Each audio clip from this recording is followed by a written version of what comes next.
like to thank everyone for coming this morning.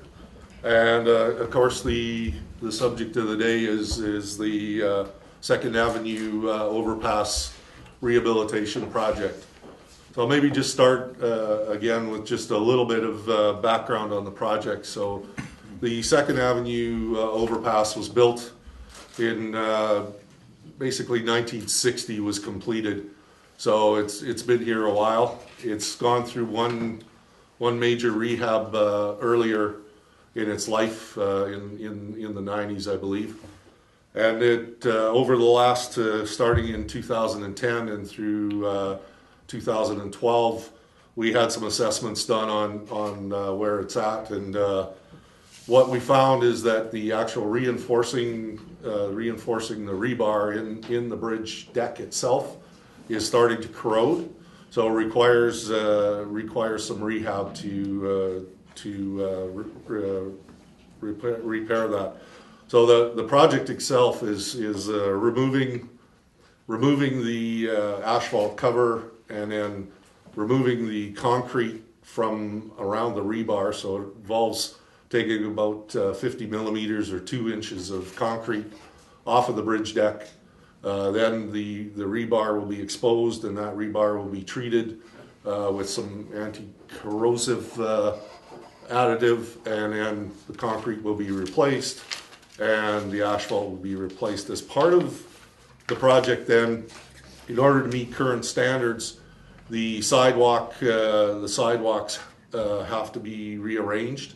So the current sidewalks are too narrow, and there is no barrier between vehicles and the sidewalk, and the current fencing railing system does not provide protection for either pedestrians or vehicles to go through. So part of the project is also removing one sidewalk completely in order to gain the width, to get the proper width sidewalk, and then provide barriers between that sidewalk and the vehicles, and provide proper barriers to keep vehicles on the bridge so that they don't go right over the bridge. So that sort of gives an overview on the project. I have a couple of drawings here that you can have a look at, and you can certainly ask some questions later.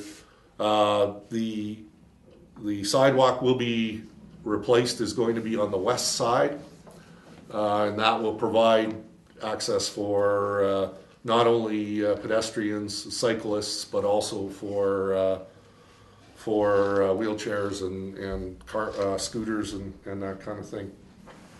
So when does construction begin? The big question. Construction is going to start on Monday, May 2nd. So it's a very, very short notice. We recently, City Council recently approved the contract with the contractor, and we've been negotiating with them over the last couple of weeks to provide what's going to happen. So effective Monday morning, the overpass will actually be fully closed to vehicular traffic. We'll go through some of that. The construction will be going on with 2 shifts during the day, 6 days a week, to try and get this project completed in as quick as we can. We have a firm commitment from the contractor that the project will be completed by August 19th. The contract includes penalty charges if they go beyond that date. So we considered a couple of different options during the process of how we should do this project, whether we could keep the overpass partially open to vehicular traffic, and really when we reviewed those options, it really came to the point where it was going to be so disruptive that this is the best option. There's a bunch of reasons as to why.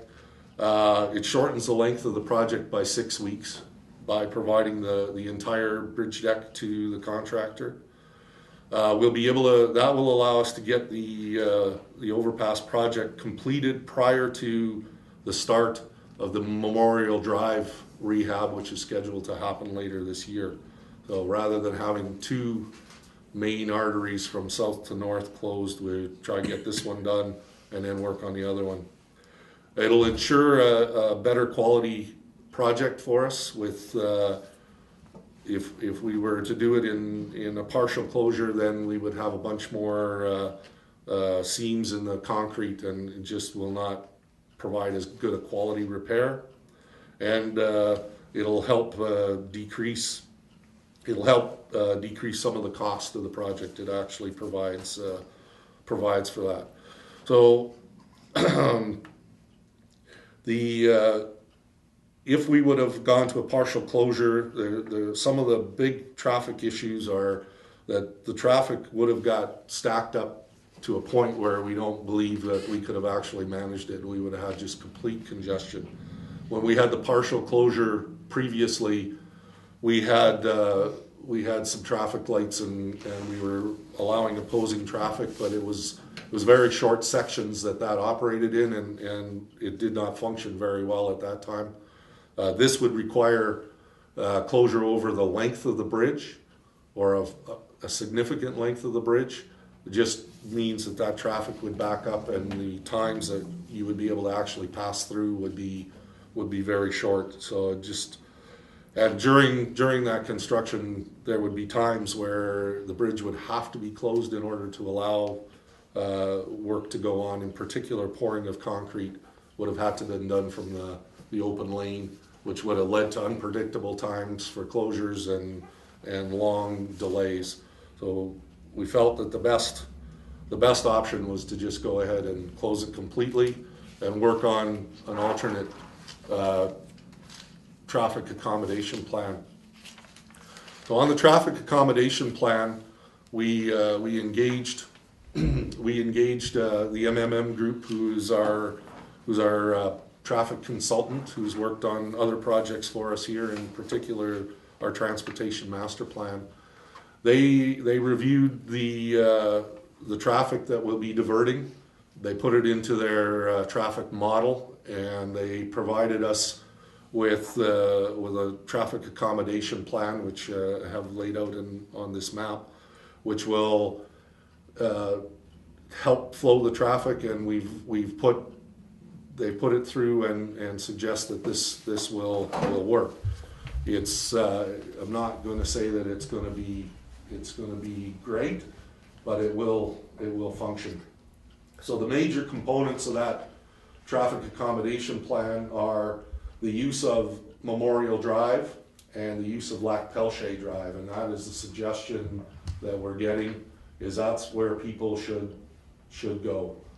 Try to avoid the 11th Avenue East crossing, because that's where likely the most congestion will be. Even though it may be further around to those intersections, it may actually be your quicker trip.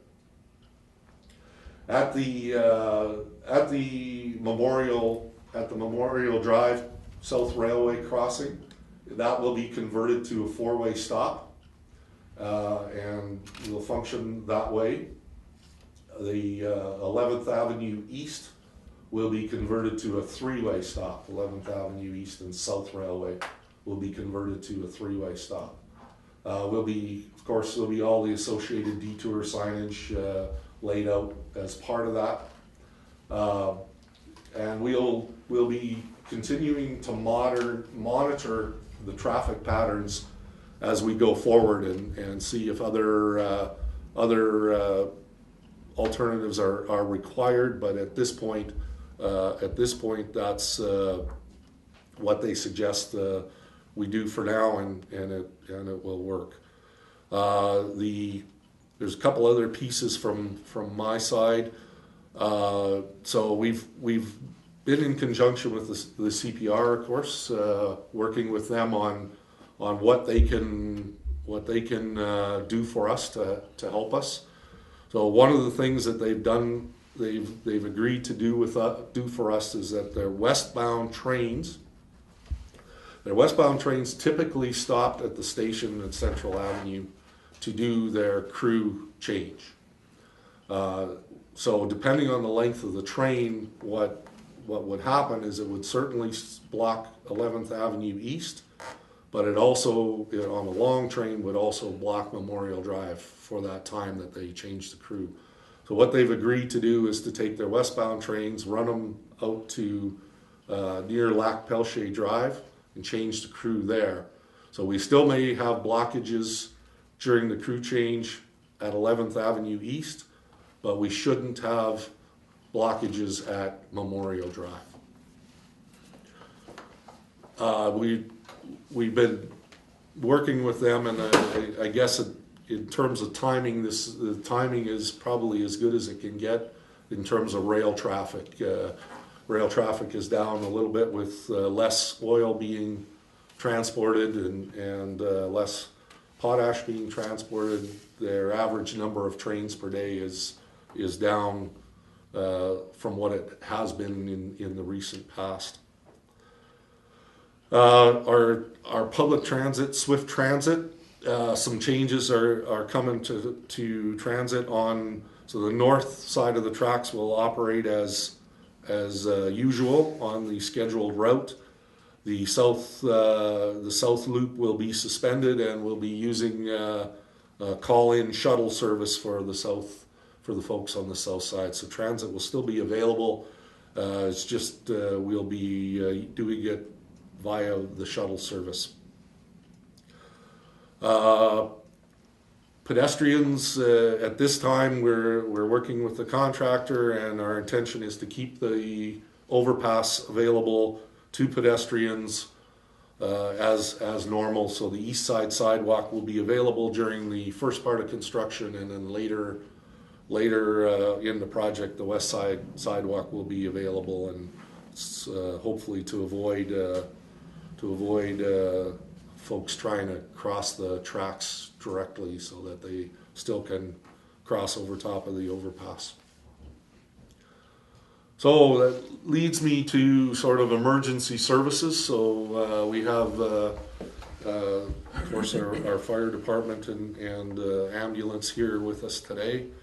So we're doing a couple of different things for emergency services. So we have developed a route for the EMS services that will not be blocked by a train. So we have a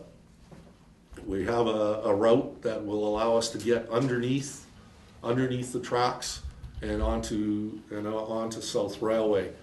We're not intending to disclose where that route is, because we don't want that out in the public knowledge.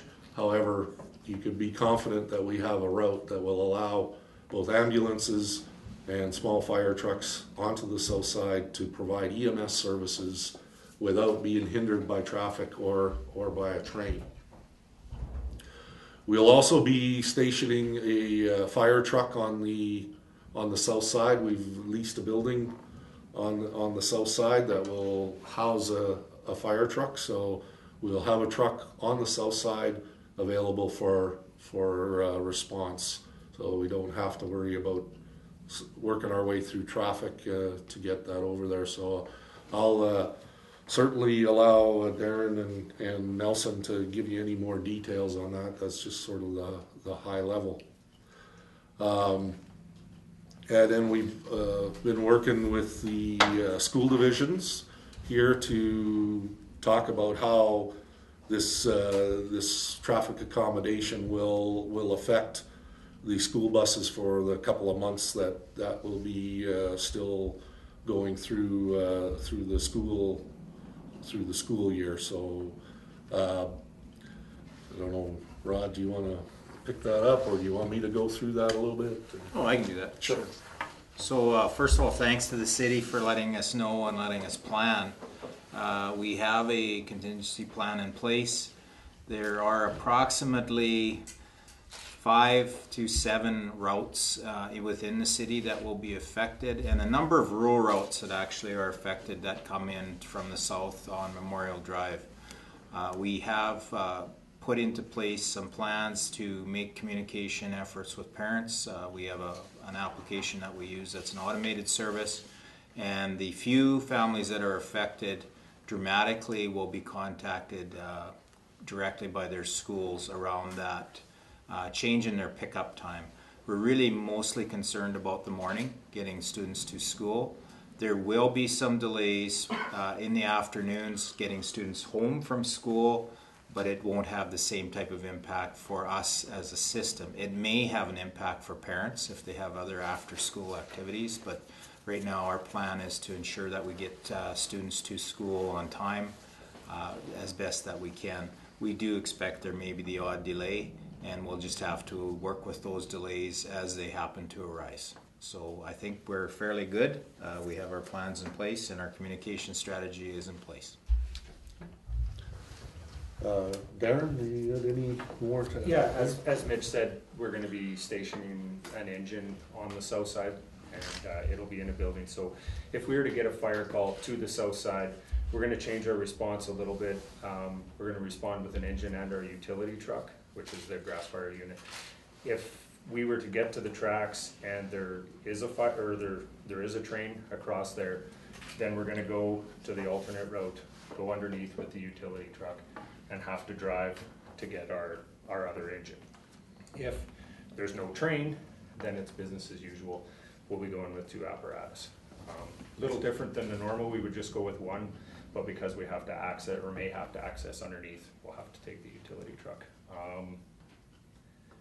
Doing the stats over the last 5 years, we haven't had that many fires on the south side, so we can hope that stays the same. And if there is, we have an alternative route, and we're sure that it should work fine.